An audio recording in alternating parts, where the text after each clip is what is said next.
Yeah, I was actually really blessed because I found this guy named Jeff Booth or Jeff Berwick. I like Jeff Booth too. I found him early on, Yes. but Jeff Berwick was the first I came across who, and he introduced me to Bitcoin and explained the value proposition, the whole thing. Uh, and thankfully it just clicked for me. And I think what was so interesting about it was I never learned about it in school. It was like kind of the opposite of everything I had paid to learn about business and finance. So it was just weird because it was a different idea, but that's what caught my attention. It was different and it intrigued me. And I had a good mentor who brought me under his wing and showed me the ropes, so to say. And then later on, like I was saying earlier, Ether was a gas. This was about smart contracts. Just discrete log contracts weren't going to cut it, and there was too many upgrades that needed to take place, and these are really hard to push into the core. So it was like, okay, we can use this other thing where if it fails, who cares? Because it's not going to break Bitcoin. All right. The important thing Exactly. is Bitcoin stays strong. And, Bitcoin is why the whole industry exists. So let's build things that complement Bitcoin because that's the real money. And that's when he started teaching me about Ethereum. So I went from Bitcoin to Ethereum. And then from there, I went into DeFi. And that is and to me, that's one of the most interesting spaces in the entire industry because uh, kind of going back to what you were alluding to, which is what's wrong with the system? What's the problem here? And part of that problem is there's not free market interest rates, right? When a group of men can come out and state the overnight interest rate, well, that manipulates the rest of the yield curve. So even though they don't Mhm. have control of the notes and the bonds and the free market has the ability to sell those off, I think if you look at the 10-year and you look at the 30-year chart, there's something going on, right? M2 is expanding, but we're supposed to be doing quantitative tightening. It's not adding up.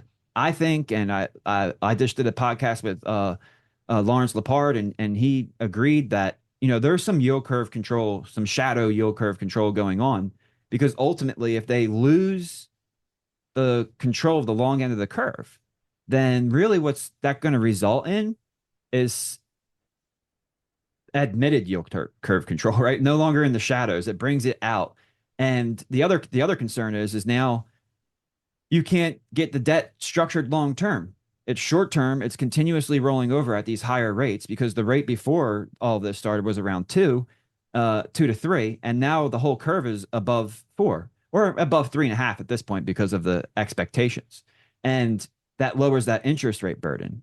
So all of these things just from the central bank naming one overnight rate.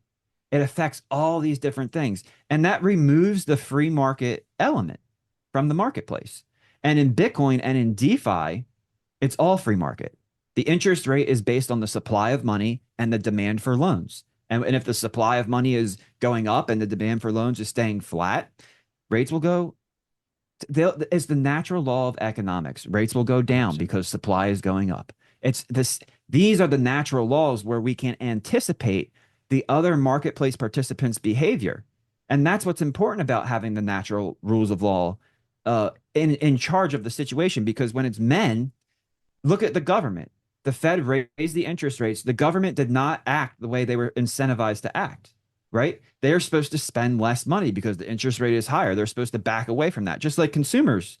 Consumers are supposed to back away from that. Credits are at all-time high right now because of the weakness of the economy and how these people have to get through using their credit card. But the economy, we saw the demand destruction. The government is demanding more. They're printing more money. They're running larger deficits and demanding more with that money. They did not So, act the way they're incentivized to act. So all of that goes back to like just removing the free market element of that interest rate. And Bitcoin solves that problem for money, but decentralized finance solves that problem for all of finance.